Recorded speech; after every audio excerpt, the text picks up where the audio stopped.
Bem-vindos a mais um Think Ahead. Estou aqui novamente com Paulo Castello, CEO da Think. Tudo bem? Tudo certo. Hoje a gente vai ter mais um papo incrível com um convidado com décadas de experiência numa grande empresa, né, na SAP, entre outras, né? Pois é. Em termos de experiência de mercado, empresarial, sistemas, processos, gestão da mudança, é o cara para você escutar. Muito conhecimento, muita coisa para contar aqui pra gente. A gente vai entender melhor a trajetória dele. Alexandre Pereira, tudo bem? Tudo bem, Juliana? Tudo bem, Paulo? Obrigado pelo convite. Prazer estar aqui com vocês. A gente que agradece você estar aqui. Lembrando que, mais uma vez, nosso convidado viajou com você para o SXSW, o GTC, né? Pois é, foi... A gente se conectou quase que de imediato, né? A gente estava no mesmo avião, indo para Austin. E aí foi a coisa mais normal do mundo, que é eu ser uma pessoa super antissocial. Sentei na poltrona, então eram dois lugares. O Alexandre estava do meu lado. Aí eu sentei, não devo ter dado nem oi. Aí eu abri o computador, conectei na internet, abri o Cloud Code e comecei a codar ali. E fui codando assim o resto da viagem, até que uma determinada hora o Alexandre me chama. O que você está fazendo aí? Conta aí, Alexandre, a sua versão da história. Chamou atenção, assim, para querer puxar assunto com ele? Não, foi isso mesmo. E é interessante que eu também não sou essa pessoa tão social também, mas mesmo assim ele ganhou de mim e eu que tive que iniciar a conversa. Mas o que me chamou a atenção foi de repente olhar para o lado e ver uma pessoa lá fazendo vibe coding no meio do voo, né? Assim, super concentrado, um monte de cloud code aberto, um monte de arquivos MDs, mexendo, falando com a gente. Eu falei, eu tô indo para um evento e para uma expedição de inovação, eu já quero saber o que esse cara tá fazendo, né? Então foi mais ou menos assim que a gente se conheceu. Interessante que a gente tava indo no mesmo evento, a gente tava no mesmo grupo. No mesmo grupo, né? Então foi bacana, muito bom. Antes da gente continuar esse papo, até trazer um pouco, né, do que foi esse XSW, GTC e tal, quero entender um pouco a sua trajetória. Você ficou aí quase 2 décadas na SAP, né, num cargo de liderança. O que te levou a sair e abrir a sua própria empresa, que é a Alquimia, né? Sim, é a Alquimia. Foi porque eu assisti 3 filmes. Um do Paulo Coelho. Minha empresa chama Alquimia, alguma relação deve ter. Mas os filmes são os seguintes, né? O primeiro filme eu assisti lá nos anos 2000, né? Que foi quando eu comecei a minha carreira nesse universo de software de gestão empresarial. E o filme nessa década se chamava ERP. Esse foi o primeiro filme que eu assisti. E eu comecei numa empresa que chamava J.D. Edwards. Tinham 4 empresas grandes de gestão empresarial nessa época. J.D. Edwards, PeopleSoft, Oracle e SAP. Então eu comecei na J.D. Edwards, eu era implementador, eu fazia o sistema funcionar no cliente, né? Então eu era o cara lá mais técnico, né, que analisava o negócio, os requerimentos de negócio, entendia o que ele queria fazer e traduzia isso para o sistema, né? E esse foi o primeiro filme. E nesse filme, assim, um montão de aprendizados, né? Eu acho que um que eu posso dizer aqui que aconteceu e que se repetiu depois foi que eu vi muito as empresas correrem atrás dessa nova tecnologia, né? Trazer para dentro de casa contratos milionários, mas no final elas estavam espelhando o que elas já faziam no sistema e desenvolviam, customizavam, né? Em vez de usar o que o sistema trazia de melhor, e aí acabava gerando uma dívida técnica muito grande. Isso aprisionava elas, né? Porque elas desenvolveram tanto que aquilo ficou engessado e elas não conseguiam seguir evoluindo esse sistema. E aí, conforme o sistema vai evoluindo e vai tendo upgrades, você não consegue, porque você já customizou tanto que não consegue acompanhar. Meio que você fica com um sistema à parte do sistema oficial. Exatamente. E aí veio o segundo filme, que foi na década de 2010, né? Que aí esse filme se chamava Cloud, ou Nuvem. De novo, mesma coisa. Agora chega a nuvem, vai resolver todos os seus problemas, você vai ter elasticidade, não vai ter mais problema de de problema de hardware, né? Você vai ter custo baixo, redução de custo, você vai ter disponibilidade, vai resolver seus problemas de segurança, de ataque cibernético, tudo aquilo que a gente viveu, né? Só que assim, era o mesmo filme com um nome diferente, com atores diferentes, mas o roteiro era igual, né? De novo, todo mundo saiu correndo atrás, fazendo contratos milionários com provedores de nuvem, subindo seus workspaces para a nuvem, né? Só que não redesenhava nada. Exatamente, né? Igual o que Pegava tinha em casa. exatamente o que tinha e colocava na nuvem achando que isso ia resolver. E aí é interessante que nessa época eu estava já na SAP, né? E aí eu tinha já que ter o discurso ao contrário, né? Porque na nuvem, para realmente funcionar, você tem que estandarizar os processos, né? Quanto mais standard, quanto mais vanilla é o seu sistema na nuvem, mais você vai conseguir tirar de retorno, né? Então, basicamente, o que eu vi? Eu vi a primeira década, eu e o mercado inteiro customizando sistemas, aí a segunda década, o mercado inteiro descustomizando sistemas para levar para a nuvem, né?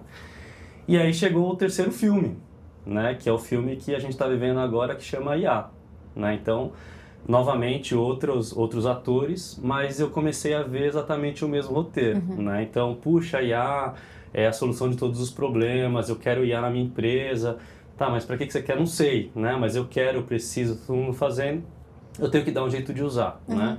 Só que ainda sem critério, né? Ainda sem business case, ainda sem redesenhar processo, né? Então, ainda fazendo com a mesma mentalidade lá dos anos 2000, né?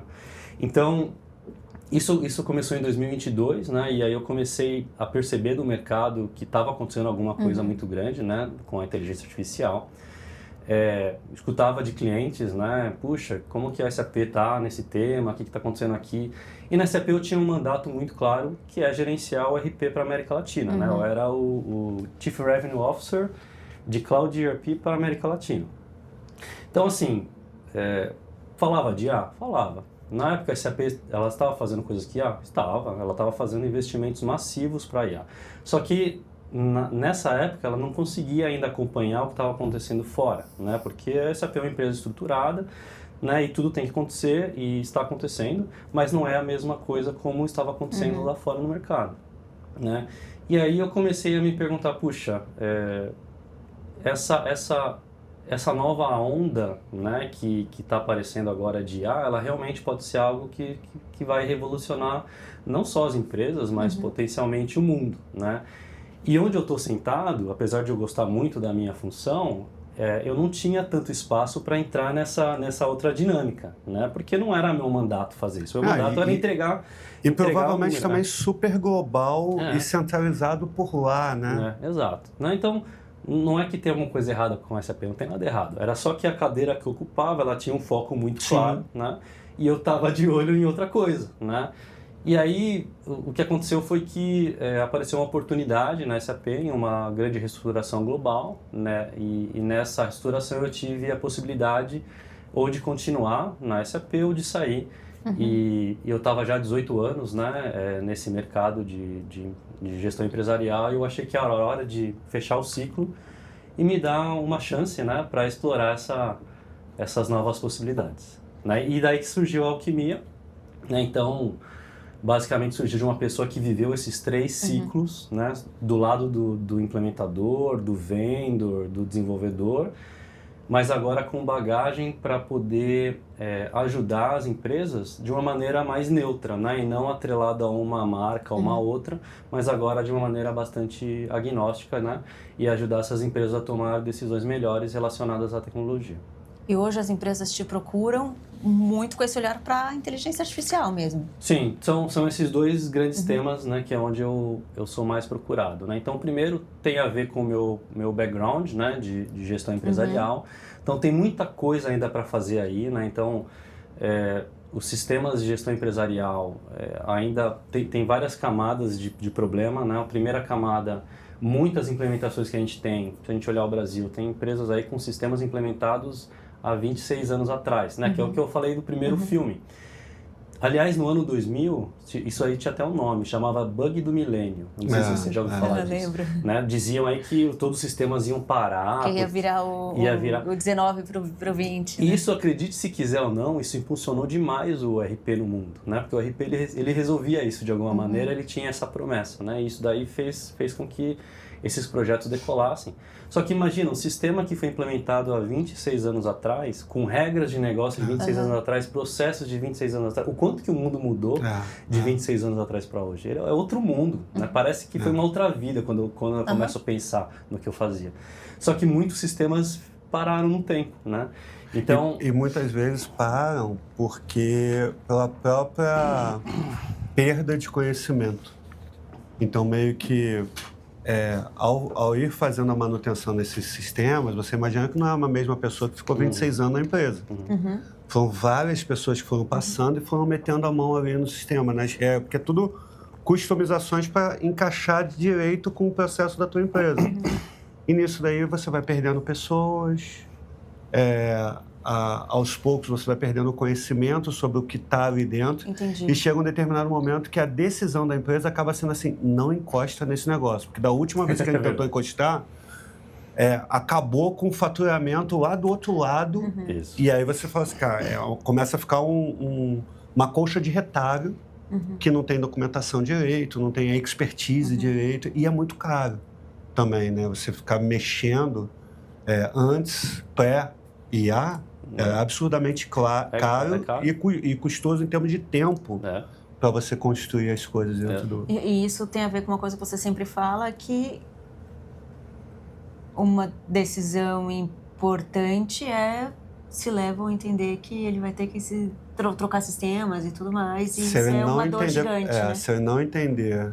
E aí eu quero saber até a opinião do Alexandre, né? O meu olhar por ter passado por essa jornada de AI First, como CEO da empresa e tendo que tomar a decisão difícil de fazer a virada, o meu olhar se eu não soubesse como é que funcionava um agente de IA, não tivesse metido a mão e tivesse conduzido a empresa, eu não sei se a gente teria conseguido. Porque o nível de esforço, de energia, as discussões que são tomadas, do tipo, eu tive que trocar sistemas dentro de casa porque o sistema, a API era ruim. A API não era... A interface fazia coisas, que era onde a gente trabalhava, só que a API não fazia as mesmas coisas da interface, era mais limitada. E a gente teve que trocar o sistema. E o meu entendimento é que hoje, um executivo, o CEO de uma empresa, ele vai precisar compreender com mais profundidade, porque todo dia está chegando na mesa dele para ele assinar contratos de sistemas, contratação de pessoas, mexida em equipe, e tudo isso daí meio que talvez, muito provavelmente, ainda está sendo desenhado numa mentalidade people first. E onde ele já deveria estar conduzindo todas as decisões dele para AI first. É isso aí. Não, eu concordo 100%, e essa é a segunda parte de como eu ajudo as empresas. Então, a primeira é modernizar os sistemas empresariais, que a gente tem muita coisa antiga. Mas a segunda é isso, né? Então, assim, puxa, a IA, ela muda a maneira de como uma empresa toma decisão. E decisão, né, em todos os níveis, inclusive no nível executivo, né? Então, assim, a primeira coisa que o conselho e o C-Level tem que entender é que a IA não é um problema de TI. Né? É um problema organizacional. Por que organizacional? É exatamente o que você falou. Então, assim, hoje os organogramas eles foram desenhados para pessoas, né? Para a pessoa executar uma tarefa, né? Ela não foi desenhada para agentes trabalharem com pessoas. Isso muda tudo, né? Por que muda tudo? Porque, primeiro, que a velocidade é diferente, né? Então, a velocidade de você gerenciar um time de pessoas é a velocidade de você gerenciar um time de agentes é outra, né? Então, depois da nossa conversa do avião, da nossa viagem, eu voltei e eu criei o meu próprio time de agentes também, né? E assim, eu devo ter uns 20 agentes no meu... Mas você já estava criando, que eu lembro que você me contou sobre alguns experimentos que você estava fazendo. Eu tinha, isso. Eu tinha alguns agentes, mas eles eram muito focados, né? Um era educativo, não era? Isso, em projetos... vamos voltar um pouco, né? Primeiro que eu também concordo com você que um executivo ele tem que entender mais de IA. No meu caso, uma das coisas que eu fiz quando eu saí da SAP foi realmente entender de verdade, né? Então, não só entender no mundo empresarial e como liderar e como fazer isso, mas por eu também ter um background técnico lá de trás, eu também falei, puxa, eu acho que é hora de eu voltar e colocar a mão na massa para entender de verdade como que isso funciona. E aí eu comecei a criar os meus próprios sistemas e os meus próprios agentes. Só que eu não tinha feito um time multidisciplinar autônomo, que isso foi, eu vi o que você fez, né? Porque você transformou, na história que eu aprendi da Think, vocês conseguiram transformar um sistema agêntico que vocês tinham para desenvolver produto e atender cliente, e vocês fecharam esse loop. E isso eu não tinha feito. Você fez um sistema agêntico de loop fechado. E isso eu não tinha me ligado que eu podia também fazer. Eu estava fazendo agentes que eles executavam e entregavam, Só que eles não voltavam para cá para entender como eles podem melhorar para a próxima vez. Como que eles podem interagir melhor, né? E isso, então, é onde eu comecei a aprofundar muito mais depois da nossa viagem, né?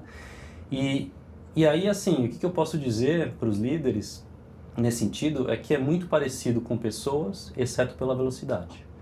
Um agente é muito mais rápido. Um agente é uma Fórmula 1 aqui nas ruas de São Paulo. Se você não mudou as ruas e você só colocou Fórmula 1... Botou um monte de gente no caminho aí, ele não vai andar. Ele não vai andar. Ou se ele andar, ele vai passar num buraco e vai, sei lá, sair da pista, vai atropelar alguém. Por quê? Porque ele é uma outra velocidade. Então não adianta você ter lá o seu sistema de decisão da empresa, que você vai fazer um ciclo orçamentário anual, e aí tem o comitê, aí você faz o comitê de ética, e depois você faz não sei o que. Eu tenho que alinhar as agendas de todos os diretores de várias áreas. Enquanto isso... Já são 9 meses. Enquanto já são 9 meses, já nasceu o filho e ainda não nasceu o projeto. Exato, né? Então, assim... E mesmo que você já tenha os agentes funcionando, quem que tá ali vendo se ele não saiu do trilho, se ele voltou? Então, a velocidade é outra. E aí você tem que mudar não a velocidade de TI, é a velocidade da empresa. A organização. A organização ela tem que ser mais ágil, a tomada de decisão ela tem que ser mais ágil, né? Então você tem que criar novos caminhos nas organizações para que isso efetivamente flua. E aí eu tenho ajudado as empresas aí também, né? Puxa, como que a gente define uma governança que funciona no mundo atual, não é mais a governança antiga, né? Como que você faz o business case? Porque outra coisa acontece demais. É IA, que legal, vou fazer. Mas você vai fazer para quê? Não, porque meu concorrente fez. Não, porque não sei o quê. Porque o conselho está pedindo que tem que ter projeto de IA. Exato. E aí entra no que eu chamo do teatro da IA. Né? O que é o teatro da IA? O teatro da IA é assim. Isso aconteceu com o RP também. Vou contar um caso real de uma empresa X aí, mas é real. Lá na década, sei lá, 2012, 2013, por aí, atendi uma empresa que não tinha o RP da SAP. E aí negocia e faz piloto, e faz proposta, e faz não sei o que, e visita outros clientes, e faz de tudo, até que uma hora eles falaram, tá bom, Alexandre, eu quero fazer esse projeto, eu vou assinar. Tá bom, vou assinar tal dia, tal mês, né, tal. Nesse meio tempo, essa empresa, ela teve uma reunião de earnings, né, que é quando ela apresenta os resultados dela. E ela não tinha assinado comigo. E ela foi lá e disse na reunião de earnings que ia implementar o SAP. Aumentou. Né? Então, e o que aconteceu depois? Ela não comprou. Ela ainda desistiu a compra e não comprou. Então, assim, isso é o que eu chamo de teatro... Agora eu chamo de teatro de IA, mas eu chamava de teatro corporativo, que é o seguinte, né? Você, enquanto CEO, você tem que dar uma resposta para o mercado da pressão que está acontecendo. A pressão agora é IA. Então, eu tenho que falar que eu estou fazendo alguma coisa de IA. O que eu faço? Eu pego e faço um mandato para o meu time que eles têm que implementar IA. Não sei porquê, mas eles têm que fazer. Eles têm que achar o quê, o business quê.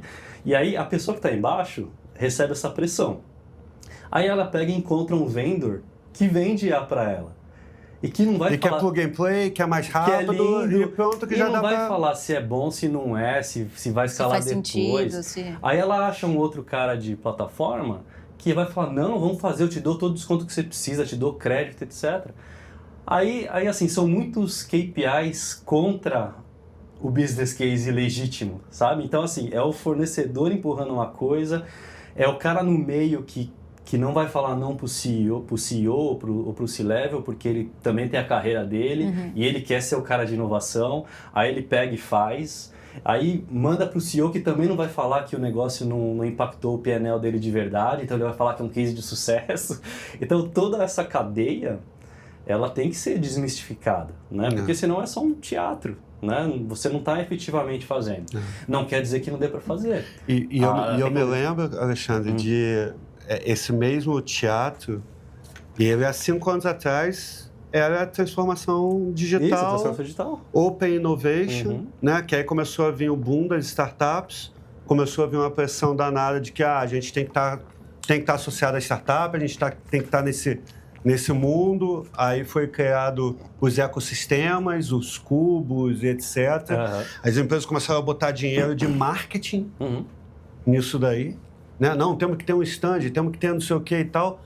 Fizeram uma diretoria de Open Innovation, que eram os diretores de transformação digital. Eles tinham um determinado budget para fazer POC.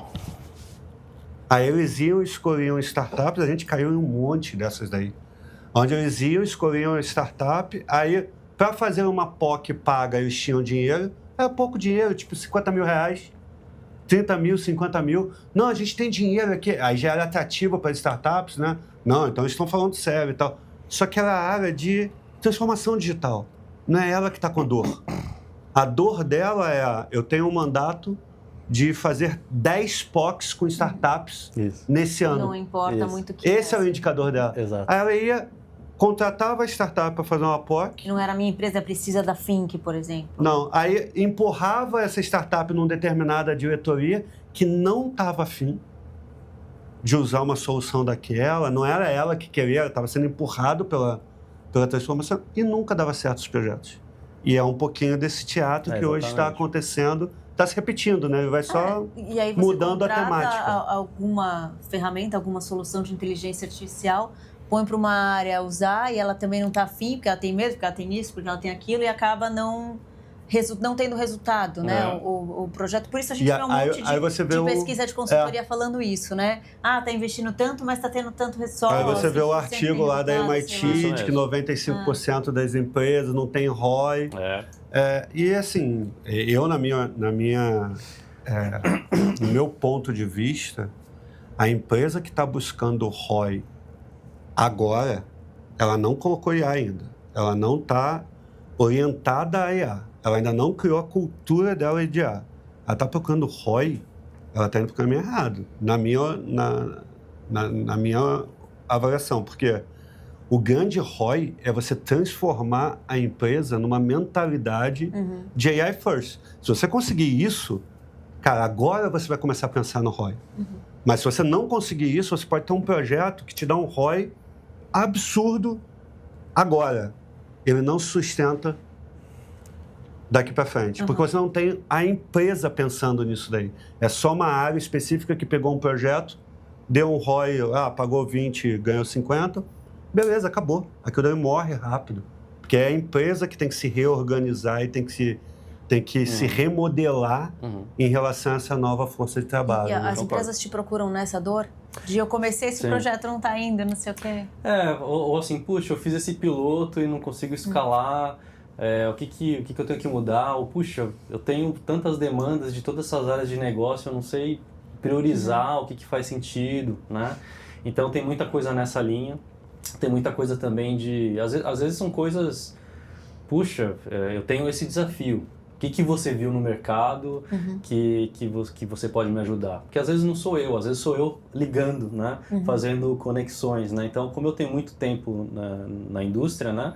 Eu conheço muita gente, então eu também sei onde buscar soluções, né? Então, isso daí também normalmente acontece. Nesse mundo de IA, É impressionante, porque todo dia é uma coisa diferente, e isso não é exagero que eu estou falando.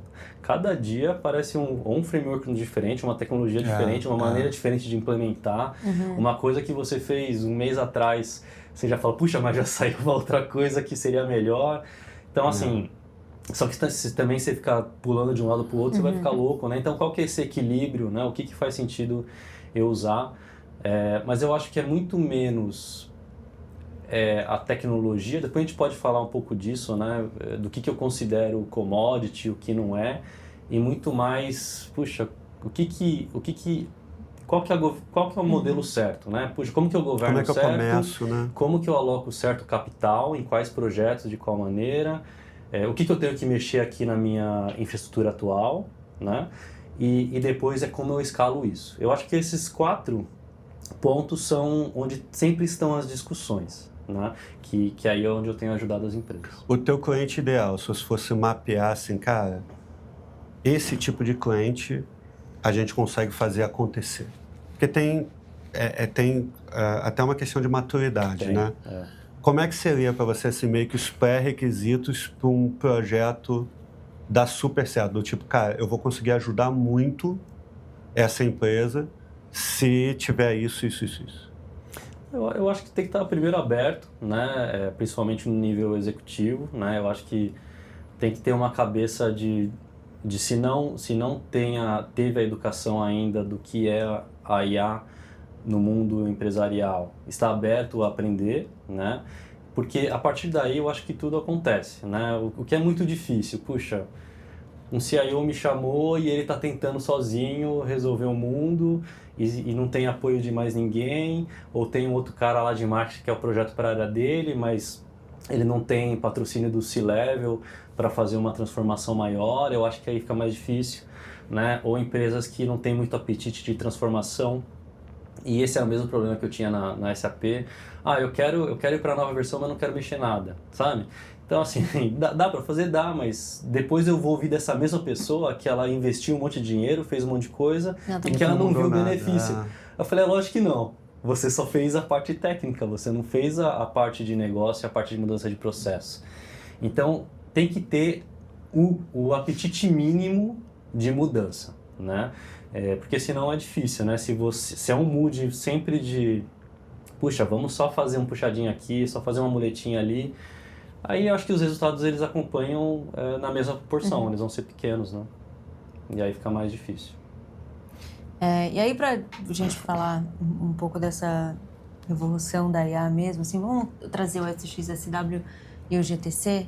Você fez algumas publicações no seu LinkedIn, até de um artigo e tal, que você fala que o que te chamou a atenção lá não foi algo isolado ou um dado isolado, mas a velocidade, como fontes diferentes estavam ali descrevendo um mesmo padrão. Que padrão é esse, né? O que você enxergou? Sim. Eu achei muito interessante o fato da gente ter ido para os 2 eventos, porque aí ele dá uma leitura que ajuda a entender esse padrão, né? Então, deixa eu contar o que eu entendi de cada um e depois eu faço esse resumo. Então, são 2 eventos. O primeiro é o South by Southwest, né, que acontece em Austin, e é um evento multicultural. Acho que talvez seja a melhor maneira de explicar o que é isso, né? Ele não é só de tecnologia. Ele é inovação, né? Ele é inovação, ele é cinema, ele é música, ele é cultura, ele é arte, tudo ao mesmo tempo, né? Então você vai lá, você tem um monte de tracks em paralelo, e aí você vai escolhendo, puxa, agora eu quero ver a palestra lá do Steven Spielberg, ou eu vou ver, né, o fundador do Spotify. Você tem que decidir se você vai para um ou para outro. E eu fui muito claramente numa trilha de tecnologia. Então, deixa eu fazer aqui o meu calendário e vou só em tecnologia. E eu achei que eu ia escutar isso, né? Os novos modelos, as tendências, não sei o quê. Chegou lá, não era nada disso. O que eles falaram, na verdade? O tema não era IA, o tema era humanos. E aí foi o primeiro choque, assim, para mim. Eu falei, nossa, por que eles estão falando tanto de humanos, né? E aí eu percebi que, na verdade, eles estavam na frente de onde estava a minha mentalidade aqui no Brasil. Por quê? Porque eles já estavam muito à frente do que estava acontecendo aqui. Aqui a gente ainda está estruturando, implementando, ajudando. Ali eles já estão numa fase de que, já tem IA, não tem mais volta. E qual é o meu papel agora como ser humano nesse mundo? Eles já estavam numa fase posterior, né, do que a gente está vivendo aqui. E aí eu falei, puxa vida, então deixa eu entender porque que eles estão falando tanto disso, né? E nesse evento, o que me chamou a atenção foi uma futurista que chama Amy Webb. E ela é uma futurista muito famosa lá nos Estados Unidos. E ela já publica há 19 anos, 18, 19, não lembro mais, um relatório que é um relatório de tendências de tecnologia. E esse relatório, ele é super respeitado, as agências usam, as empresas olham para saber o que está vindo, etc. E ela subiu no palco nesse keynote e ela fez um funeral desse relatório. Funeral mesmo, tinha velas. Você estava nessa keynote? Ela colocou velas, assim, ela baixou a luz, ela fez todo um clima assim, de funeral e falou, hoje então esse reporte não existe mais. Não existe mais porque não faz mais sentido prever tendências. Agora o que faz sentido é prever convergências. E a partir de agora, então, ela vai entregar um relatório de convergência. Ela chamou de convergence, panoramas de convergência, né, em português. E é importante explicar qual a diferença, porque ela explicou. Por que um e não outro? Uma tendência é quando você pega uma tecnologia e você avalia para onde ela vai. Só que você está avaliando só ela, é um vetor isolado, né? Uma convergência é quando tecnologias que aparentemente não tem nada a ver uma com a outra, elas ganham a mesma velocidade, elas se juntam e fazem uma outra coisa diferente. Então, por exemplo, um carro elétrico. O carro elétrico é uma tendência, né? É uma tendência já de alguns anos que se fala de carro elétrico, né? Só que quando eu pego carro elétrico, que é uma tendência, energia solar é outra tendência, IA é outra tendência, sistemas autônomos com IA é outra tendência. Quando eu junto tudo isso, eu não tenho mais um carro elétrico. Eu tenho um carro autônomo que anda sozinho. Para sempre com energia solar. Para sempre sem ninguém com energia solar. Você concorda? Então virou outra coisa, não é mais um carro elétrico. E quando essas tendências elas convergem, ela é muito rápida, não dá tempo. É o que a gente viu lá nos Estados Unidos. Nos Estados Unidos, lá em Austin, como chama? Waymo? Tinha um monte daquele Waymo, assim, os carros, você chamava no aplicativo, ele vinha sem ninguém, parava aqui, você entrava e ia sem ninguém, mas não era um carro, era um monte, um atrás do outro, no meio do trânsito, sem parar, rodando para cima e para baixo, né? E, então, assim, era uma tendência que juntou várias tendências diferentes e virou muito rapidamente, talvez em 3 anos, né? Tá disponível aí esse carro, algo que antes era inimaginável aí para a população. Nossa, né? Interessante. Eu fiz uma reportagem, uma vez entrevistei uma pessoa que trabalhava como startup lá no Vale do Silício, sobre carro autônomo. E uma coisa que ele me falava é que, cara, isso vai ser muito difícil, porque em cada lugar do mundo você dirige de um jeito, né? Então, em Nova York é de um jeito, na Califórnia, né, em Los Angeles é de outro, em São Paulo é de outro, aqui, por exemplo, é uma loucura. Ou você vai para Roma, é outra loucura, na Índia é outra loucura, né, sei lá. E ele fala, vai ser muito difícil isso realmente funcionar. Mas hoje é totalmente possível, então, né? Porque hoje e é engraçado. se aprende tudo, né? Não, e lá é normal, não é possível, lá é normal. Aqui, se eu mostro o vídeo aqui, mostrando meu pai, ele falou assim, não, mas isso aí é um teste? Não, pai, isso aí tá rodando normal nas ruas, né? E é interessante porque é exatamente essa questão da convergência, que é o seguinte, os carros, quando começaram a ser desenvolvidos para serem autônomos, estava tudo sendo feito em software. Software que fala, se o sinal estiver verde, faz isso, se não sei o que, faz aquilo, com regras bem estabelecidas. Super difícil fazer a manutenção disso, que é exatamente isso que você falou. Todo lugar, cada né? tipo de lugar, cada tipo de cidade. É possível. Cada tipo de motorista. Aí né? eu estava vendo uma matéria onde estava falando sobre a tomada de decisão do Elon Musk sobre eles redesenharem o software, que eles estavam, né, na fronteira, ali na vanguarda, trabalhando com o carro autônomo, e um engenheiro deles chegou para ele e falou, cara, eu acho que não é por esse caminho, a gente vai ter que... O ideal é a gente fazer uma rede neural. Porque uma rede neural, ela aprende. Então, ela vai aprender com a cidade onde ela está, ela vai aprender com aquele ambiente. Tendência, era uma outra... tinha nada a ver com o preço dele. Né? Porque, tipo, era software e rede neural. O rede neural ia ter que criar do zero. E o software já estava pronto. E os caras decidiram jogar fora o software e fazer a rede neural. E foi isso que, cara, capacitou agora uma expansão, global desse negócio, né? Que agora não importa mais se... E é interessante, é o próprio software se reescrevendo, né? A rede neural, ela vai recebendo feedback, ela vai redesenhando a sua linha de raciocínio, né? Conforme ela vai aprendendo, né? E aí eu fui pro GTC, e aí no GTC eu vi essas convergências se concretizarem, né? Eu falei, nossa, tudo se conecta, né? E lá, por exemplo, de fontes diferentes, assim, então empresas diferentes, em painéis diferentes, e só um parênteses, o GTC é um evento super técnico, totalmente diferente do South by Southwest. Ali sim, o pessoal falava de chip, de agente, de robô, de automação, aí é totalmente técnico mesmo nesse sentido de tecnologia, né? Mas assim, os padrões se repetiam, né? Então, uma palestra lá onde o Michael Dell, né, o fundador da Dell, ele disse que ele reduziu um ciclo de engenharia de 20 mil engenheiros que ele tem, de 9 meses para 2 semanas com IA. Então, assim, o fundador de uma das maiores empresas do mundo, CEO de uma das maiores empresas do mundo, falando como ele aplicou IA para reduzir ciclo.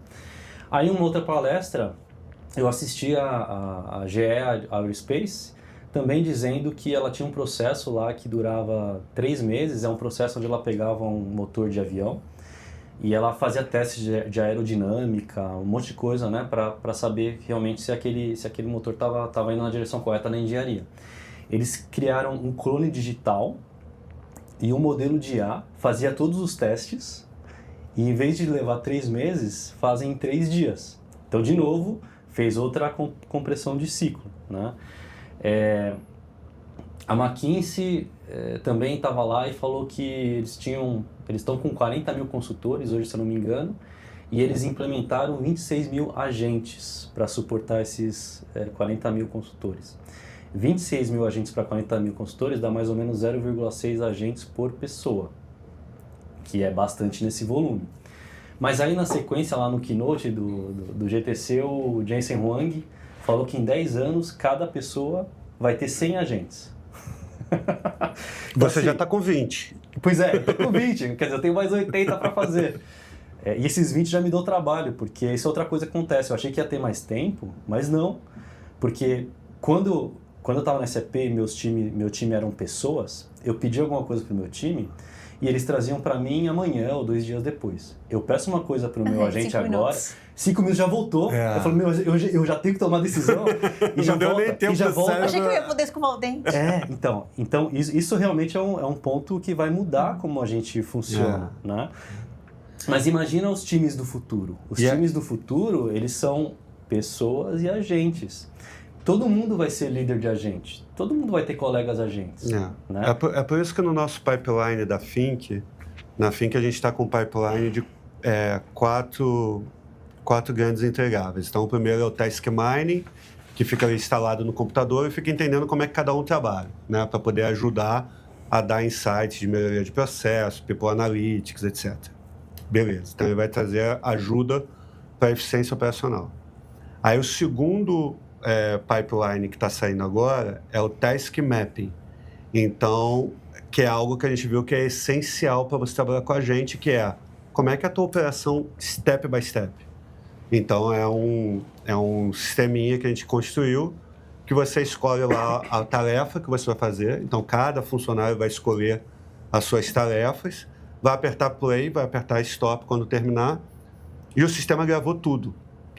Ele gravou, tagueou, montou vídeo, tirou print de tela, tudo isso vai para uma IA que monta a documentação padrão, que o pessoal chama de POP ou SOP, que é Procedimento Operacional Padrão.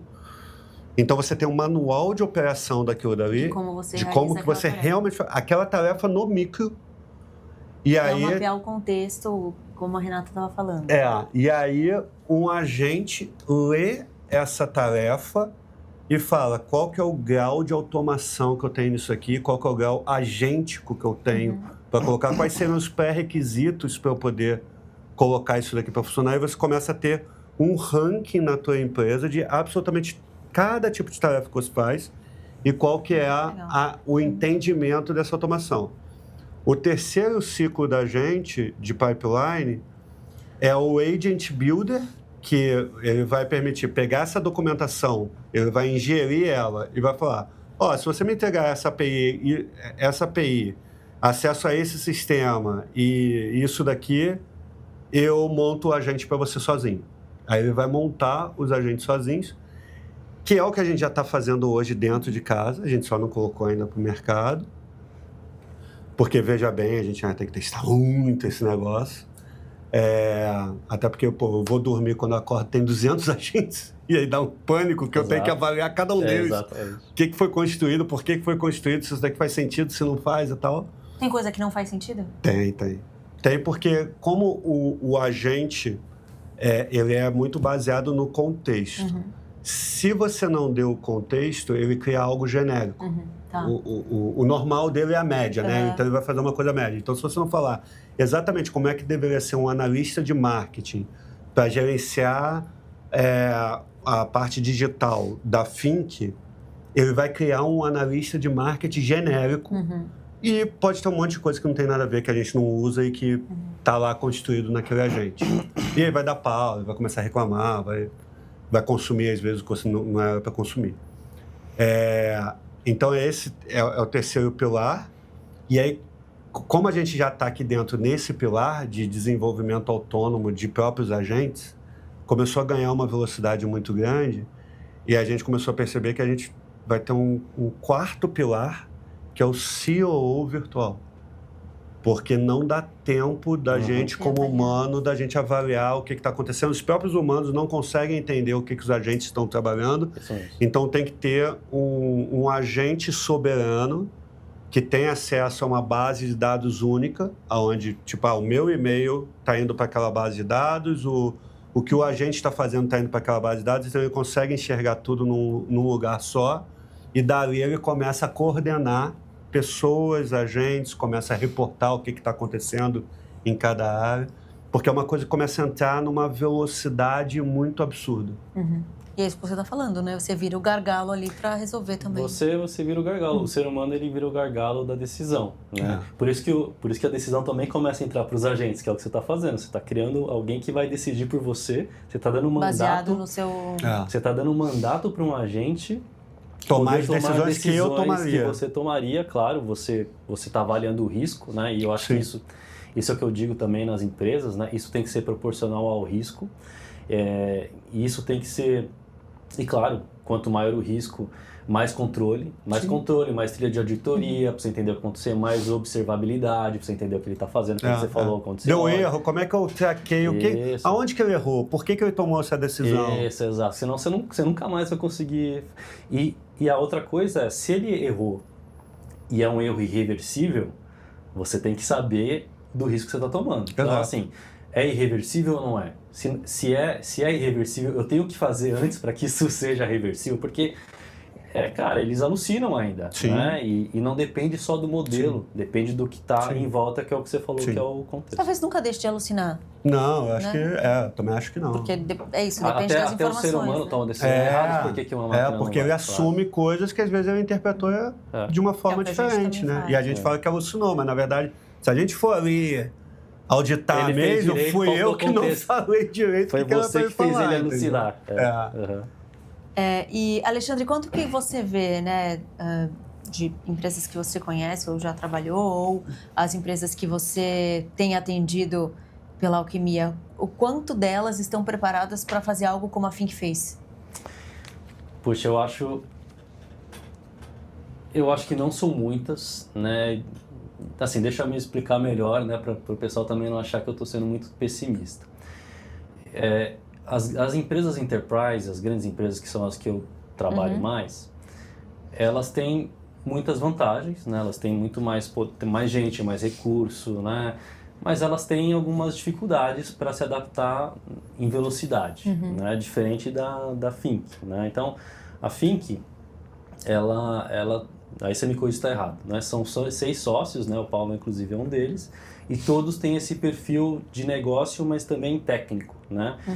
E eles conseguem tomar decisões muito rapidamente entre eles, né? Então, existe existe, pelo que eu entendi, pouca burocracia nas tomadas de decisões. Empresas não é assim, né? Empresas, imagina que são organizações matriciais com muitas estruturas de poder, de delegação, de processos, de legados, de sistemas legados. Assim, quando eu tô falando... Conhecimentos específicos, só aquela pessoa consegue tomar aquela decisão. Então assim, eu falei de RP, mas RP é um sistema. Essas empresas têm milhares, centenas de sistemas, milhares de sistemas. Então, tudo isso não muda de uma hora para outra. E essa que é a verdade. E não faz sentido também mudar de uma hora para outra, né? Por isso que o que acontece em coisas híbridas, né? Ninguém vai arrumar 100% da fundação e ficar parado e não fazer nada de IA. Não dá também, porque a IA está aí. Então, como que eu faço algo que seja bom o suficiente na base para que eu já possa desbloquear a inovação e fazer, né? Então, é esse equilíbrio que acontece lá. Então, puxa, né, do jeito que a Think fez, que já é um sistema totalmente autônomo, com gates certinhos, que já controla ponta a ponta o negócio dela, é difícil você ver em grandes empresas, né? Ainda é muito difícil. Mas sim, eu vejo empresas fazendo coisas muito boas, empresas preparando muito bem essa parte da cozinha, né? Que é como eu deixo os dados prontos, né? Toda a fundação para que a IA possa usar esses dados e gerar outputs melhores. Como que eu faço... e aqui eu acho que a gente pode discutir um pouco mais depois, mas uma grande dificuldade das empresas é escalar, né? Então, é tranquilo a gente fazer empresas pilotos de IA que dão certo. Puxa, eu vou fazer para esse processo, para essa área, controlado, deu certo, lindo. Não mexe nada que vai continuar funcionando. Agora, se mexer... Agora, eu vou escalar isso aqui para a área inteira ou para a empresa inteira. Puxa, aí começa a ficar complicado. Por quê? Então, porque, primeiro, o contexto operacional não está em nenhum lugar. O que é o contexto? O Paulo tocou nisso aqui. Sabe aquela coisa que só o funcionário sabe fazer? Assim, não está no sistema, não está no manual, não está em nenhum lugar, mas é uma coisa que o funcionário sabe dar o jeitinho que faz funcionar. Você sabe o que eu estou falando? Então, assim, sei lá. Puxa, o funcionário... Porque como funciona, ninguém questiona. Então, tá funcionando. Exato. Até a hora que tem que mexer. Ou que Ao invés de eu fazer no sistema que eu deveria até fazer, a hora que esse funcionário sai de férias ou vai embora, e aí que você vê que... Às vezes é um procedimento. Puxa, um procedimento no galpão. O galpão de Itu... Eu tenho um procedimento para almoxarifado. Faz de conta que está no sistema que eu tenho que fazer. Né, para lidar com expedição de caminhão. Só que o almoxarifado de Itu, ele tem, na esquina dele lá, tem feira toda quarta-feira de manhã. No almoxarifado de Guarulhos não tem. Aí o funcionário sabe que como tem feira quarta-feira de manhã, ele dá uma segurada para sair os caminhões, porque senão vai atrapalhar tudo. Sabe esse tipo de coisa que não está em nenhum lugar?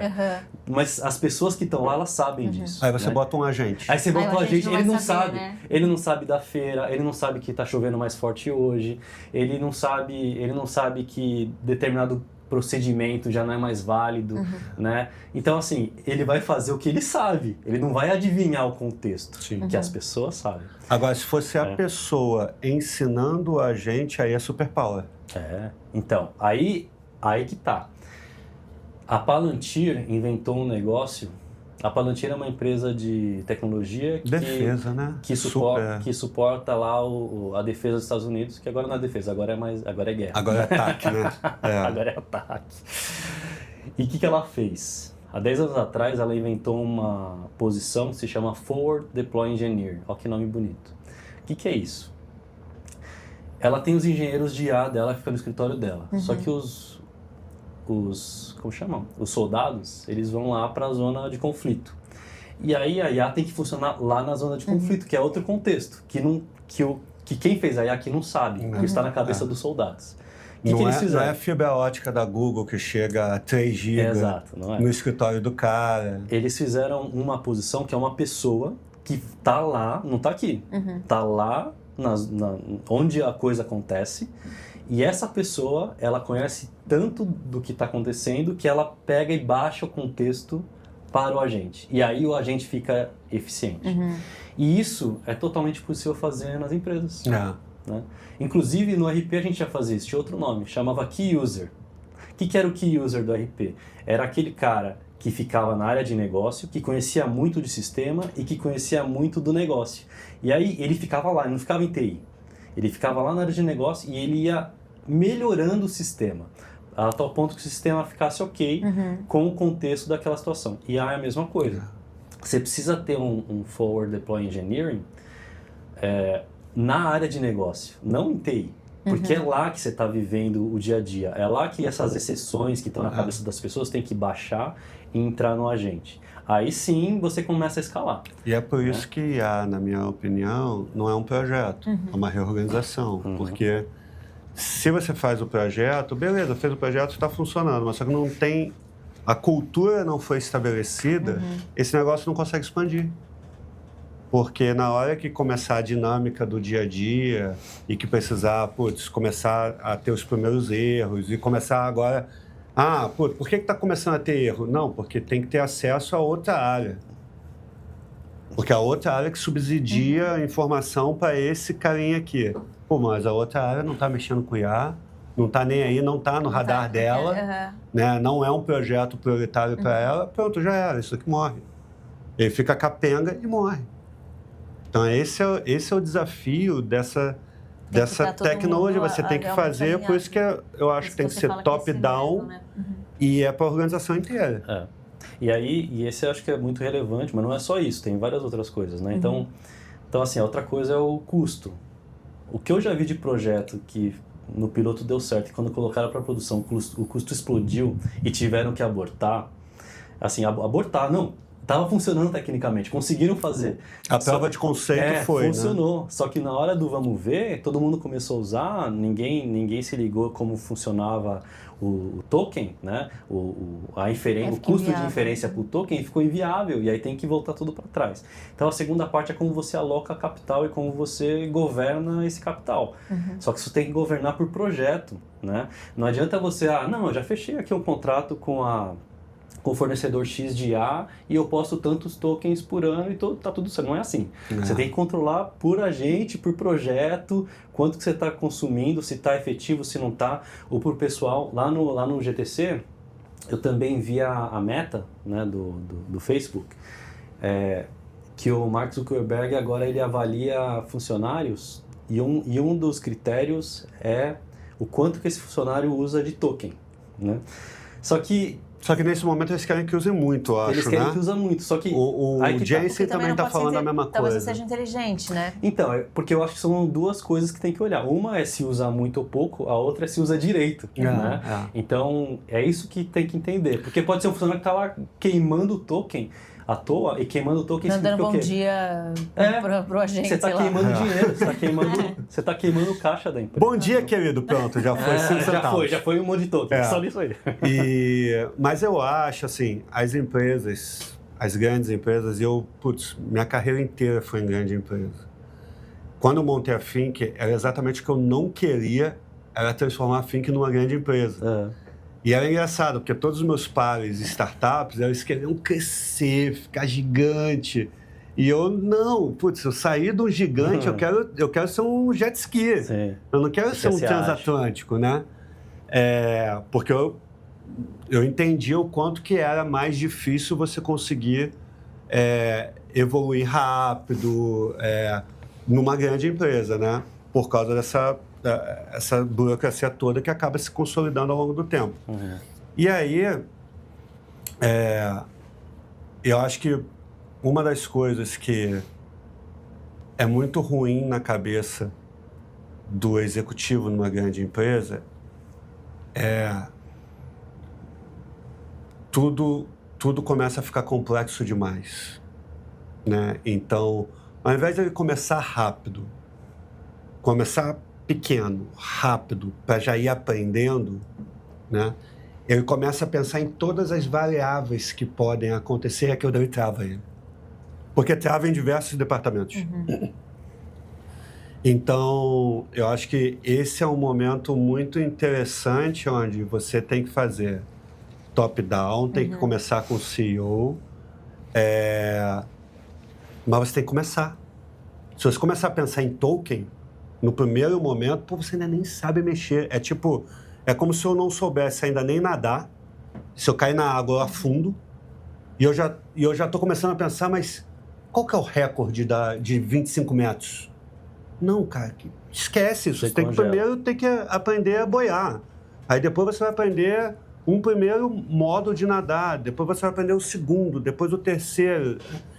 Você tem que passar por essas etapas, vai engolir água, vai se desesperar e faz parte do processo de aprendizado. E eu acho que muitas vezes a grande empresa, ela congela na sua própria complexidade, né? Ela começa, mas o que o jurídico acha disso? Não, mas e LGPD? Não, mas e não sei o quê.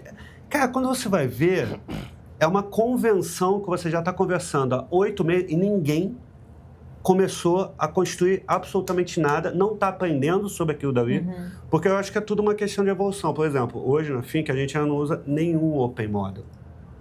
Em algum momento a gente vai usar. Só que ainda não houve a necessidade disso.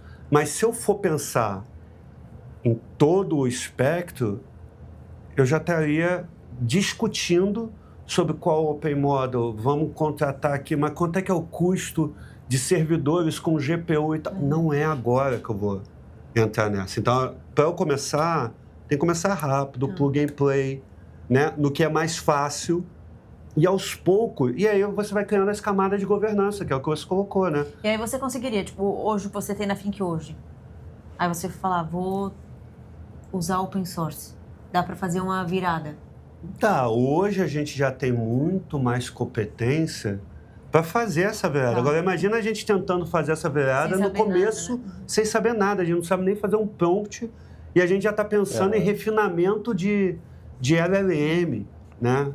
Qual que é o tipo de arquitetura de servidor que a gente precisa ter para rodar? Qual que é o custo da inferência? Não é esse momento, né? É meio que, no começo, você tem que conseguir fazer. Depois você vai começando a ganhar eficiência, né? Eu acho que, normalmente, tem que ser assim.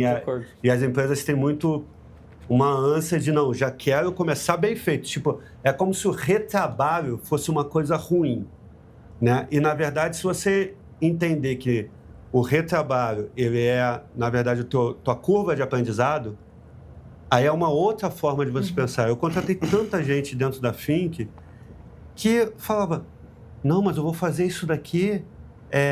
Era meio que elas começavam a construir o sistema para, sei lá, 100 milhões de usuários e você não tinha 100.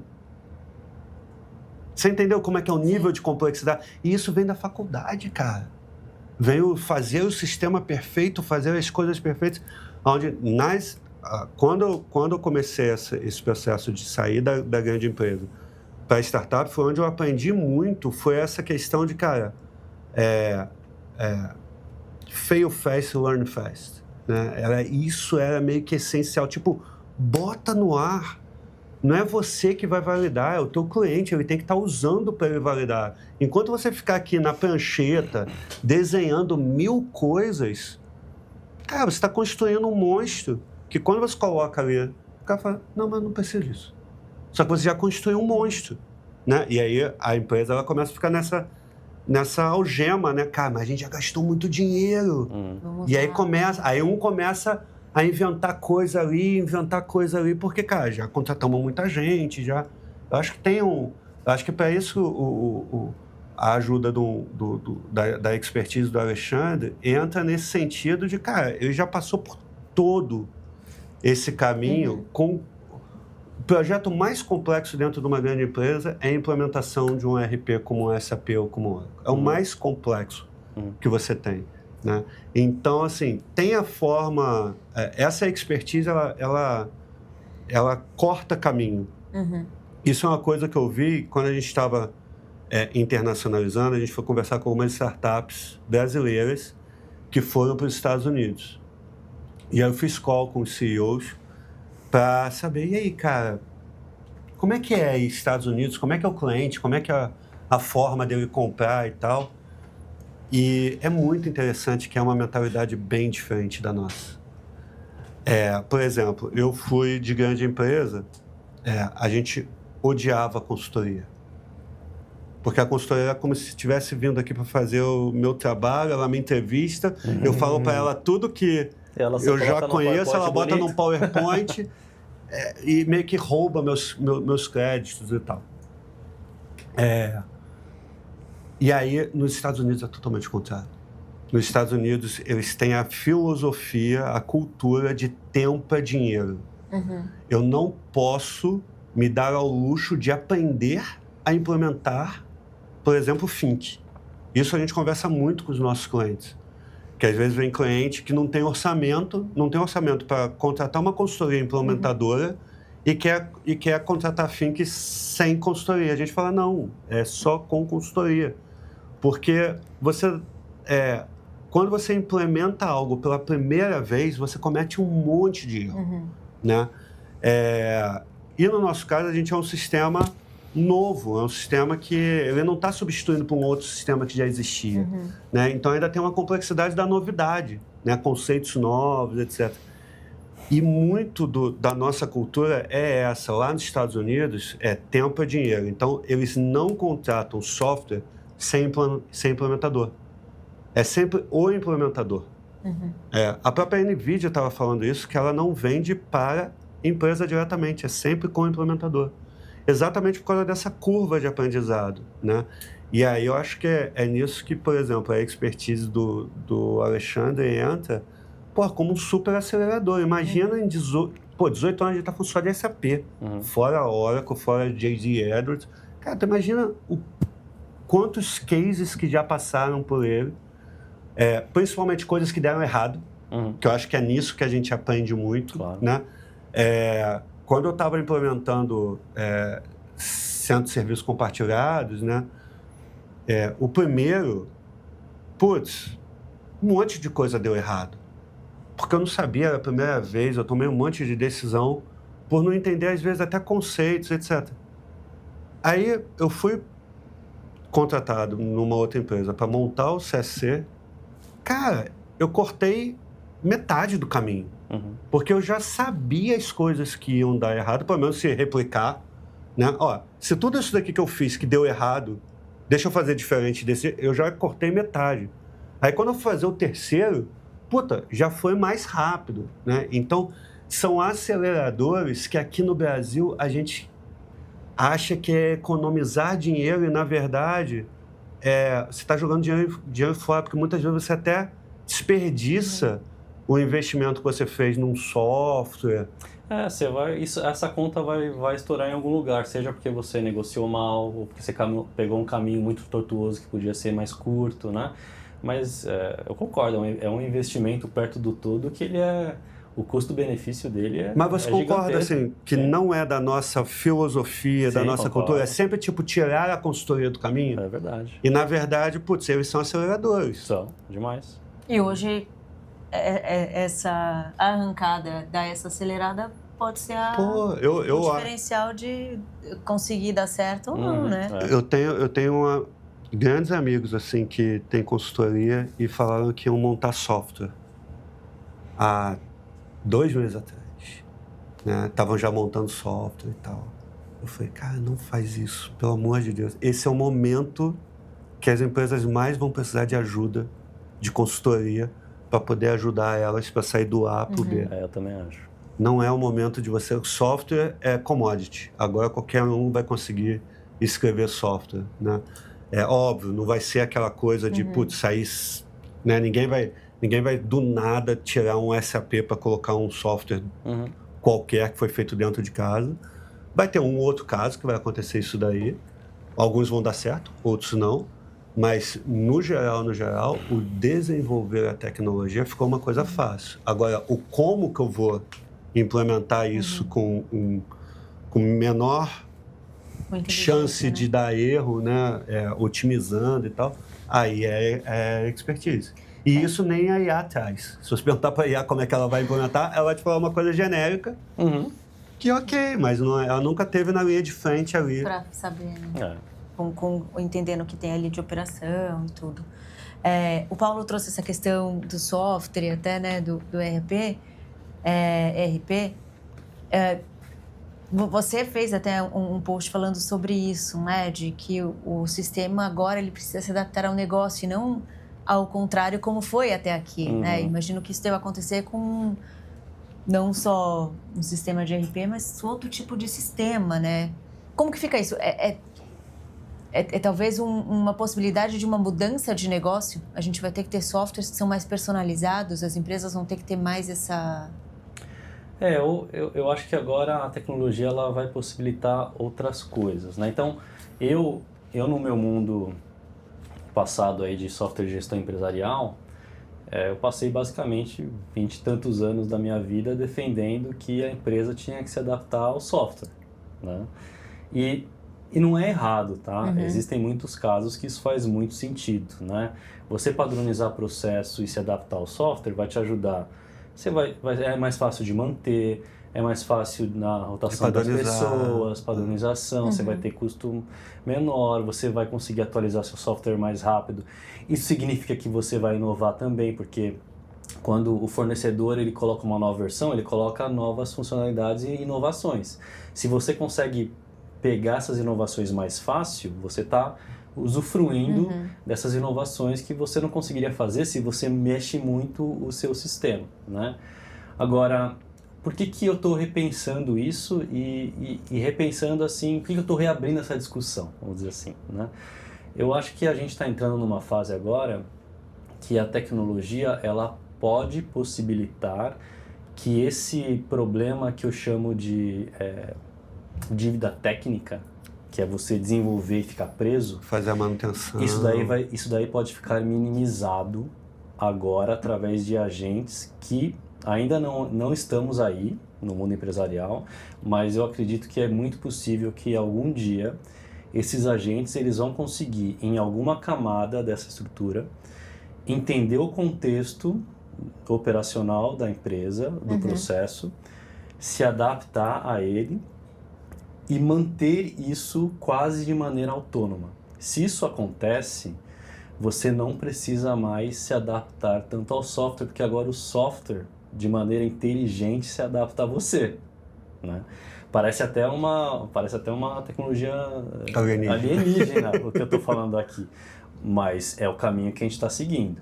Então, o que eu acho? Eu não acho que nem o Paulo comentou, assim, alguém vai lá e vai fazer um software e vai tirar SAP. Eu não acho que isso vai acontecer. Eu não acho que ninguém vai fazer através de vibe coding, replicar o que um RP do tamanho da SAP faz. É multipaís, multifiscal, multidioma, o nível de regra que tem lá dentro, não sei o que. É um monstro. Mas eu também não acho que isso é o estado da arte mais. Eu acho que isso daqui é alguma coisa no meio do caminho que vai acontecer. Eu acho que o RP ele vai esvaziar de alguma maneira para algo menor, e ele vai ter uma outra camada, algo determinístico, mas menor, e ele vai ter uma outra camada de agentes que vão se adaptar, que vão entender mais essa flexibilidade do negócio, vão conseguir fazer essa adaptação aqui e vão conseguir manter isso de tal maneira que isso não impeça atualizações, que isso não impeça a inovação, que isso não vire uma carga gigante para a empresa, ter que carregar com custo, com gente, se o Zezinho saiu e o Zezinho que fez o desenvolvimento, eu não sei mais como faz. Isso, eu acho que em alguns anos a gente vai ter tecnologia suficiente para que isso seja cada vez mais autônomo. Mas tu quer ver uma coisa engraçada? É um papo de... Por isso que eu falo, né? A chegada da IA, ela força a gente a filosofar de novo, né? A gente vai precisar reconstruir um monte de modelo mental e conceitos que antes eram, super bem estabelecidos ao longo do tempo, né?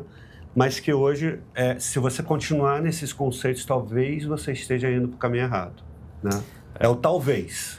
Eu concordo, é o que eu falei, essa conversa eu estou reabrindo. Eu nunca, que era super fechado. Eu nunca ia propor uma coisa dessas na SAP. Cara, na SAP é o seguinte, você quer ter um melhor sistema, você tem que se adaptar. A SAP até aqui é um sistema de 50 anos, já olha as empresas que usam o SAP, já tem todo o conhecimento, etc. E um parênteses aqui, tá? Eu não falo em nome da SAP, eu sou independente agora. O que eu falo é opinião minha, não da SAP.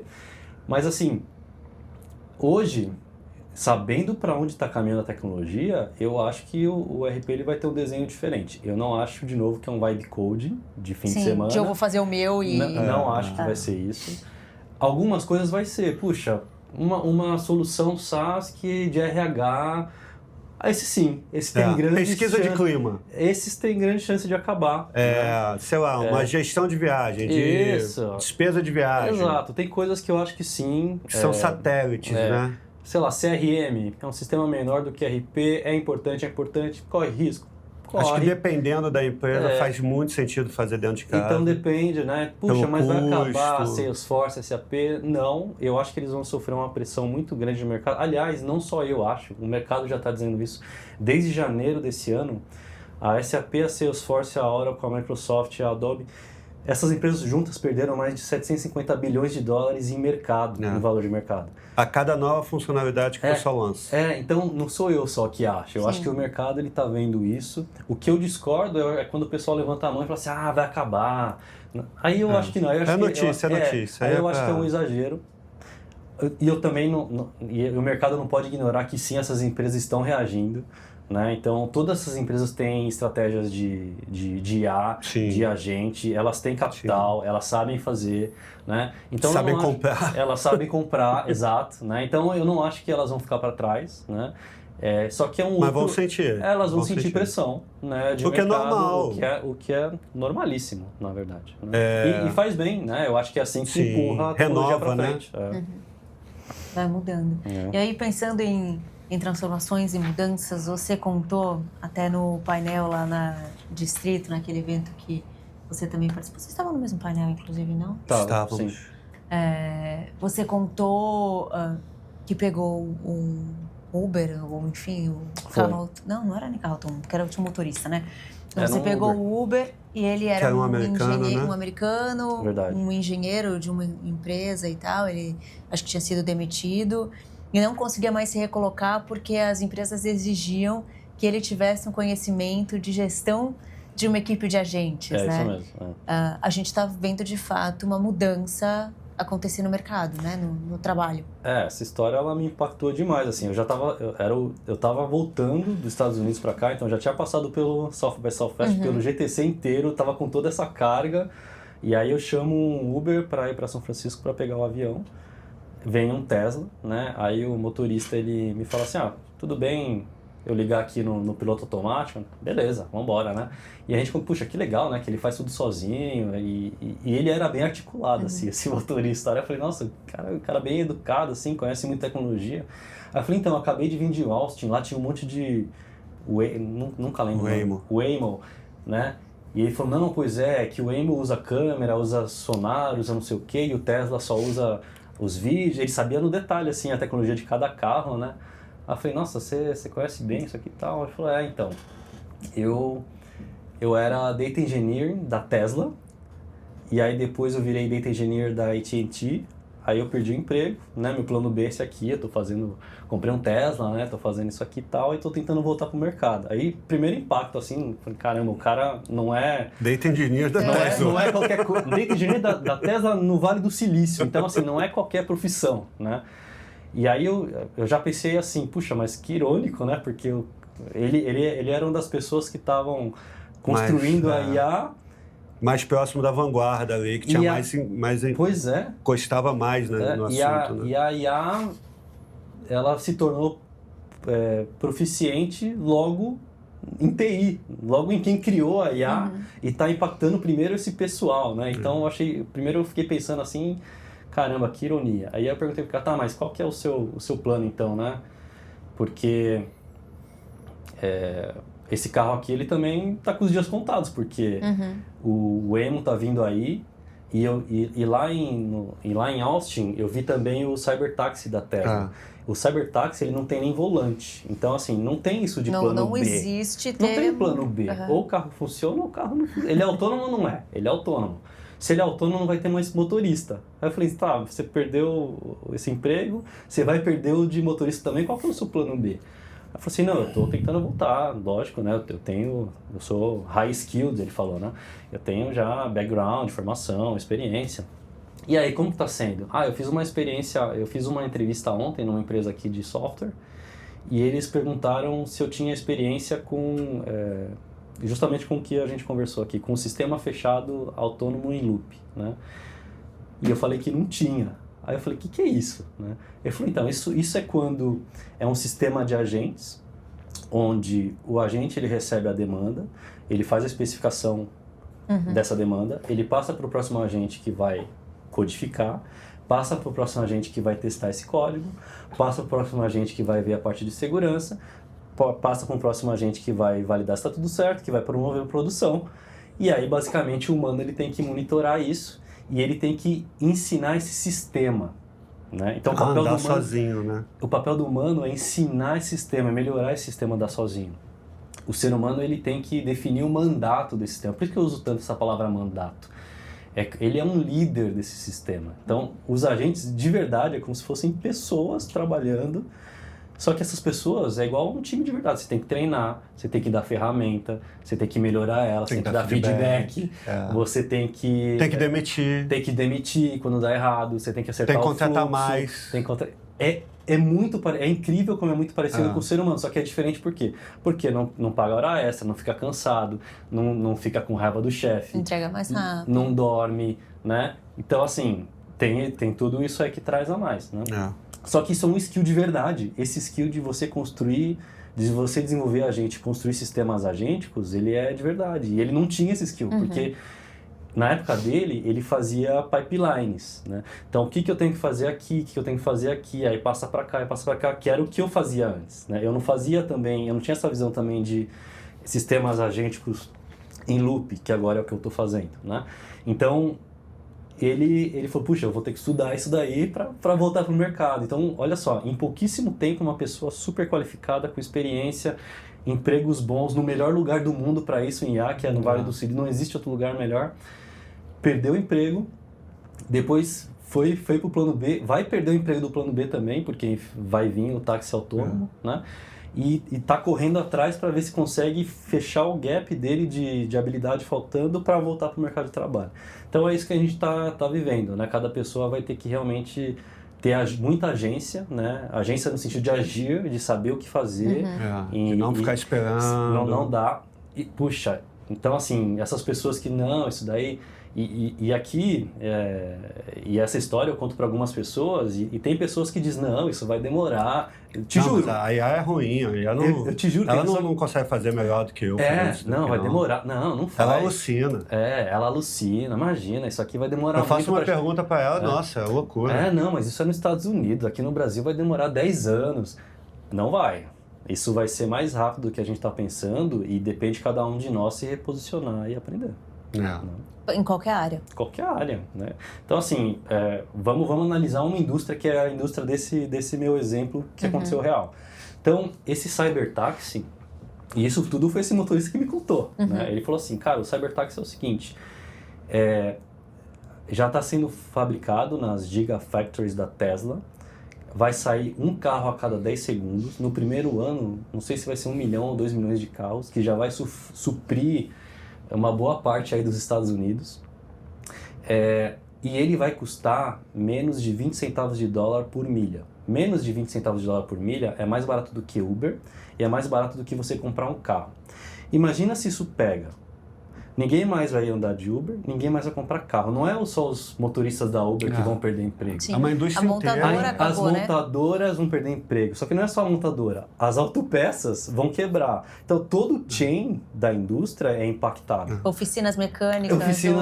Então, mas na real, o que vai acontecer também é que, ao mesmo tempo, uma nova indústria para suprir essa galera. Muita gente vai se adaptar para poder agora suprir esse negócio. Sim. Porque vai aparecer coisas loucas, do tipo... Que a gente nem que a gente não pensa, né? por exemplo, o carro autônomo, uma colega nossa da Google estava indo para o aeroporto e esqueceu a mochila. E tava o passaporte dela e tal. E aí ela foi no aplicativo e avisou que tinha... Cara, na mesma hora o carro, ele foi para uma garagem onde ia ter uma pessoa para poder pegar o item e o carro ficaria interditado enquanto o item não fosse pego, catalogado, sendo feito a logística para entregar, para a pessoa pegar o negócio de volta. Uma pessoa sujou o carro, alguém vai ter que limpar o carro. Antes era o motorista, o cara ia lá e... Então tem um monte de serviço, tipo mecânica, vai precisar ter mecânica para esses carros. Claro que vai. Então, uma outra coisa, de um outro jeito, mas... Mas o ponto é, as pessoas elas vão ter que se reposicionar, vão ter que aprender a nova tecnologia e isso não é história de ficção, isso vai acontecer. Isso já é uma indústria. Né? Imagina todas as outras, né? Na área de saúde, qualquer área, na área de TI é o que mais óbvio de ver. Cara, mas eu fico pensando advogados, médicos, hospitais. Né? Então, assim, não necessariamente as pessoas vão perder emprego, as pessoas não vão ter relevância, só que vão ser tarefas diferentes, vão ser relevâncias vai ter que diferentes. readaptar. E aí, assim, depende da pessoa, né? Agora, assim, todo mundo vai conseguir se adaptar? Aí depende da atitude, das habilidades, né? E aí, Alexandre, eu tenho uma dúvida que é o seguinte.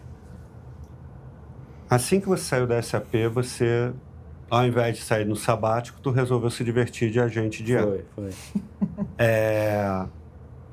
Você acha, se você tivesse ainda atuando, você conseguiria? Então, esse é um outro grande ponto. Porque essa vai ser o desafio hoje de qualquer executivo. Ele atuar ao mesmo tempo. No que está acontecendo hoje, no real. Você saiu na Fink. Mas com a gente, o que aconteceu? Eu chamei os sócios e falei, galera, para fazer isso daqui, acabou o final de semana, acabou as noites, acabou o feriado. Porque a gente vai operar durante o dia e à noite que a gente vai estar constituindo os agentes para a empresa. A gente mesmo, como sócio, como executivo, que conhece a empresa inteira, conhece os processos todos, consegue mexer em cada parte da empresa, a gente que vai ter que fazer isso daí, né? E isso é um sacrifício. Até que, teve sócio que falou, não, putz, não é a minha vibe agora, assim, tô com um filho pequeno, poxa, eu quero dar mais atenção pro meu filho e tal. Então, é um nível de sacrifício que a gente teve que fazer e que eu não sei se todo executivo e tal está totalmente ciente desse mergulho no escuro que vai ter que dar, voltar para a escola, né? Voltar para o computador. Muito executivo, que eu comentei, né? Tem muito executivo que nem sabe mexer mais direito num computador, né? Eu acho que é uma excelente pergunta. Isso fez parte da minha decisão, né, de realmente sair. E a resposta é assim, não é porque os executivos eles não sabem o que está acontecendo, ou eles são preguiçosos, ou falta habilidade cognitiva. É porque não dá tempo, né? Eu na SAP, era assim, segunda-feira acordava, de manhã já acordava ali resolvendo pepino. Aí tinha reunião de forecast, depois era visita cliente, aí ia pegar o voo e ir pro México, aí chegava no México, era café da manhã com o cliente, era reunião depois com o cliente, era almoço com o cliente, era reunião à tarde com o time, era jantar com outro cliente, aí pega outro voo, vai pro Chile. Então assim, não dá, é impossível. A responsabilidade que você tem para entregar como executivo numa empresa, numa organização, ela já é gigante. Você tem que fazer tudo aquilo e ainda aprender IA, fala sério. não dá para fazer, você precisa de tempo, né?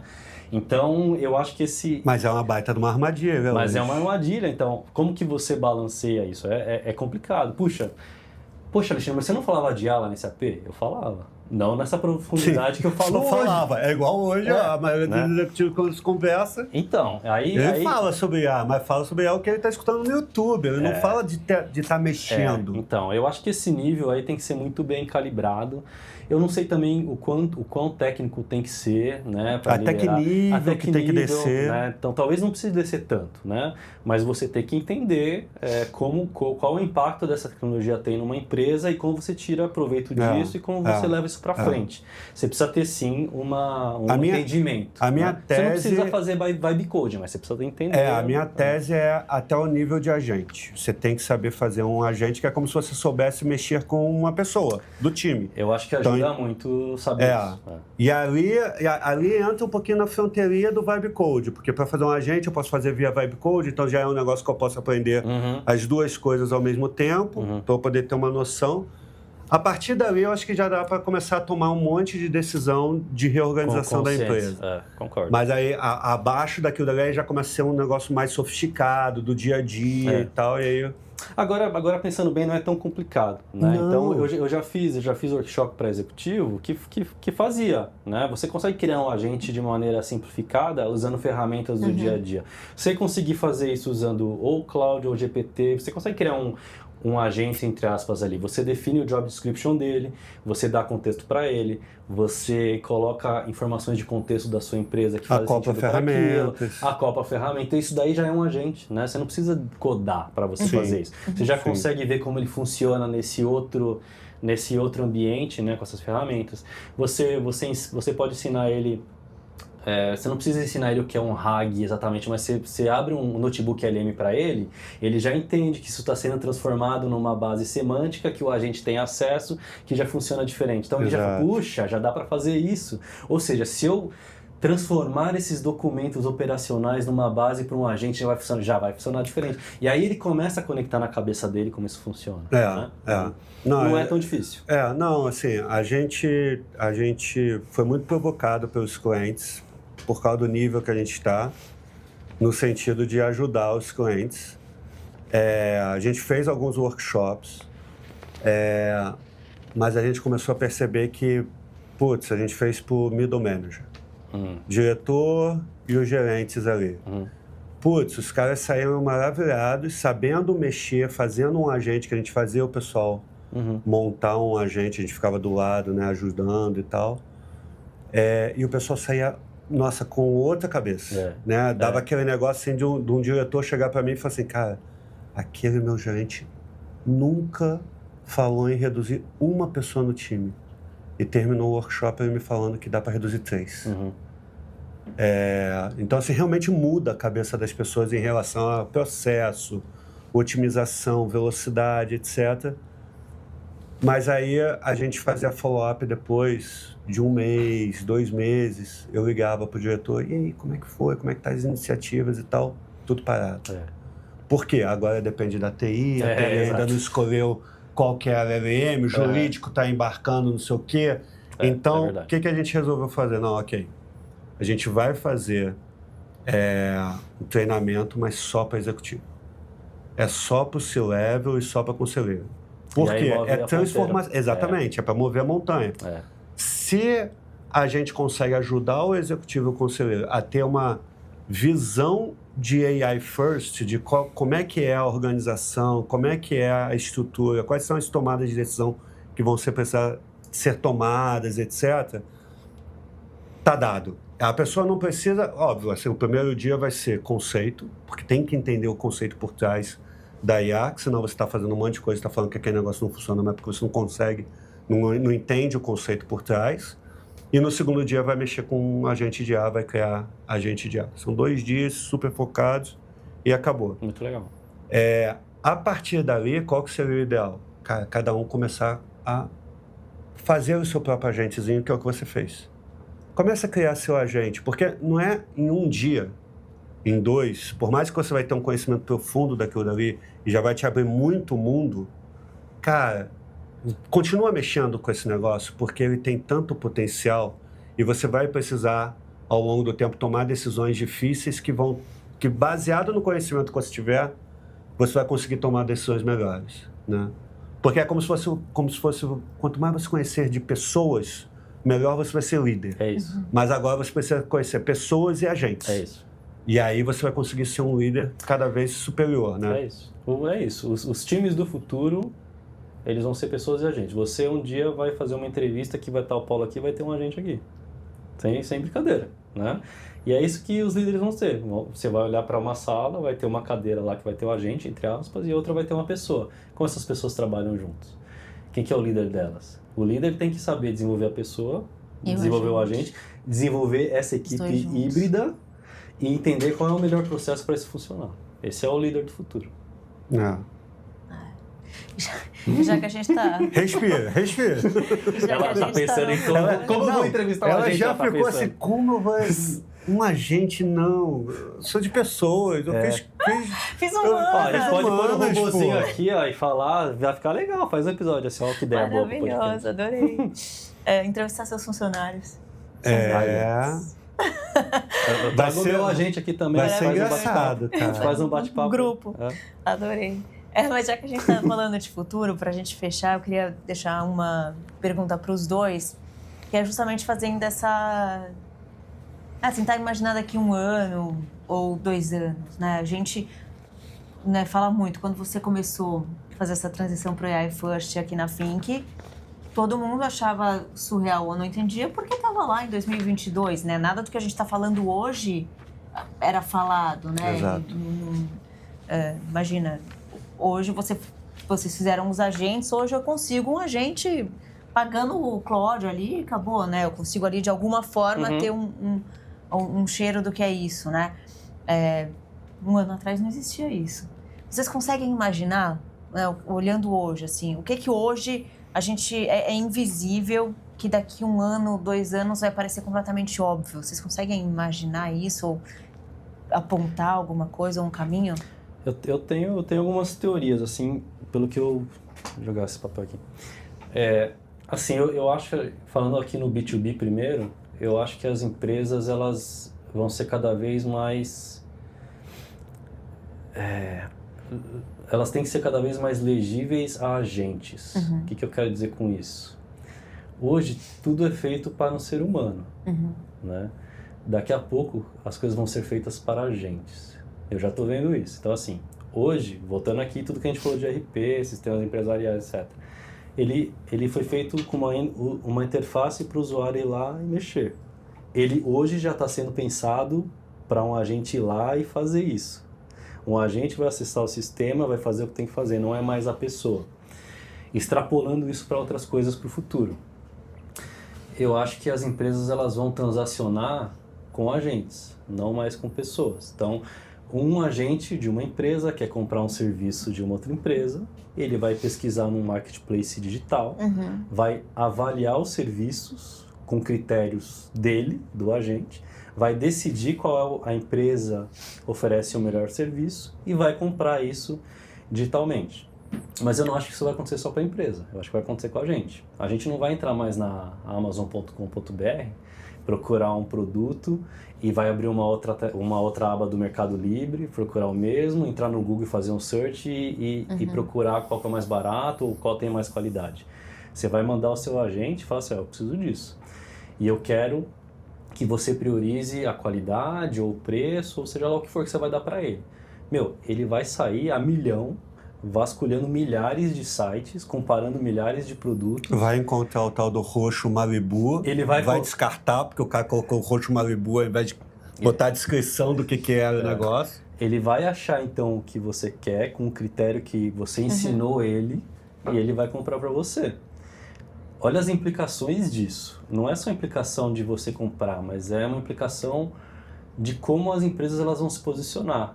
Então, uma coisa é uma empresa fazer um marketing para outra pessoa achar aquele marketing legal, gostar da marca e comprar aquele produto. Porque o marketing é para o ser humano. O marketing como se diz, é um atalho mental para o ser humano e sempre comprar aquilo. Só que... Para dar o gatilho da compra, né? Só que a gente não precisa disso, ele não precisa de marketing, ele vai olhar as características. A qualidade, o preço. Então ele vai bypassar o marketing e vai comprar. Então assim, talvez toda isso que os MBAs ensinam e que as empresas fazem durante anos, talvez desmorone e não seja mais marketing. Seja o quê? Eu não sei. Por isso que eu falei legível. A empresa vai ter que ser legível para o agente. Eu não sei o que vai ser, mas alguma coisa a empresa vai ter que fazer para que o agente... pro agente, né? Para que o agente decida que aquilo é melhor para ele, para que ele compre para você. Olha que loucura. E aí coisa engraçada, né? Aí você começa a pensar. Alguns estudos estão mostrando, teve um estudo que foi feito de currículos. Que aí, isso é legal. Eu vi, não sei se é isso, mas eu vou ver. Que aí é o seguinte, eles colocaram um monte de agente para analisar os currículos. E aí os agentes deram prioridade para currículos que eram construídos por outros modelos de IA da mesma família. Pelo mesmo modelo. Então, se fosse o Cloud, era uma coisa, mas quem estava avaliando era o GPT. Nossa, eu vou ter que saber quem que é o avaliador daquela empresa, se é Cloud, se é GPT, esse é o novo marketing. Olha só que loucura. Esse é o novo marketing. Então, assim, você conseguir construir para aquele agente, para você impactar ele. É isso? Louco, né? É isso. Imagina como vai ser o mundo daqui para frente. Mas vai ser uma transição, acho que não vai ser assim. Vez, não, né? não é uma transição. Não vai ser um tipo, igual a pandemia, que do nada todo mundo teve que ir pro home office. Mas a transição, ela já está acontecendo. Então, já tem muita gente pensando. A gente, inclusive, está pensando no nosso website. Estão pensando em como que os nossos clientes vão nos consumir, as áreas de compra das empresas vão chegar até a gente, de repente via agentes de outros sistemas, de um sistema, de repente, da SAP, ou como outros que vão ser criados. Então, tudo isso daí vai evoluindo, mas a verdade toda é aquilo que a gente aprendeu em administração mudando completamente. Tem uma grande chance de haver mudanças profundas e que vão impactar o teu negócio. Pelo simples fato de você não conhecer como é que são os agentes, você continua construindo a tua empresa e tomando decisões que aos poucos vão te deixando longe do que é o mercado, teu mercado ideal. Estruturando uma área de marketing. Então, eu não sei como vai ser uma área de marketing para agentes, não sei nem se vai existir, né? Então, assim, você está fazendo o seu site, tá? Eu fiz o meu site lá, agora eu estou pensando, será que eu devia ter colocado um código escondido que é mais fácil para o agente ler? Entendeu? É isso que tem que começar a pensar. Então, assim, puxa, talvez descrições. Talvez eu tenha que colocar um JSON, um arquivo que é mais fácil que o agente ler, escondido ali, porque ele não vai perder tempo lendo isso aqui, ele vai direto... Exato. É esse tipo de coisa que vai mudar. Que é o exemplo de repente, você criar um batom e você colocar o nome do batom como Azul Malibu, mas só que o agente, quando ele for varrer ali o teu site, o Azul Malibu para ele não significa nada. Ele não sabe que é um batom. Então, ele basicamente vai pular e vai buscar outro, porque você não deu descrição para o agente poder falar assim, putz, é exatamente isso que eu tô procurando. E aí te cata, né? Eu, por exemplo, hoje estou tendo muito... Eu acho que, sei lá, 70% das minhas pesquisas hoje são via agente. Já não são mais indo direto no Google e fazendo a pesquisa lá. Né? Eu ainda tenho um pouco de vício, então às vezes eu me pego indo no Google. Mas o Google também te dá uma... Tá começando mas é diferente, assim, porque você dá uma missão. No Google, ele ainda não tem uma missão. Ele simplesmente ele dá uma resumida para você. Não exatamente uma missão, mas eu já comecei a usar o Google menos só colocando e dizendo exatamente o que você...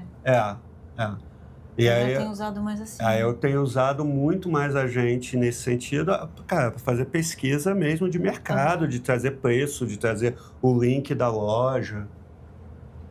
Bacana. Alexandre, obrigada pelo papo. Obrigado, eu que agradeço. Mais uma vez um papo super rico e está sendo muito interessante trazer os convidados. Você viu, só tá convidado legal, cara. E está muito interessante porque a gente tem trazido pessoas que se complementam muito nas visões. Eu acho que a gente tem apontado muito para um mesmo caminho, mas com visões muito complementares, assim. E é assim, eu tô no ônibus enquanto... mais tecnologia e negócios e gestão. Acho que a Renata trouxe uma coisa mais humana ali, talvez, né? E a Márcia, super tech. Então, tem sido bem interessante. E é tudo pessoas assim, que eu encontro no ônibus, no metrô, no avião. Aí eu, assim, vem pra cá, pô. No avião, indo pra Austin, né? Assim é a vida. Alexandre, muito obrigada. Obrigado, foi muito rico. Dava pra ficar aqui mais uma vez. Vou falar isso horas e horas. Paulo, muito obrigada também pelo papo.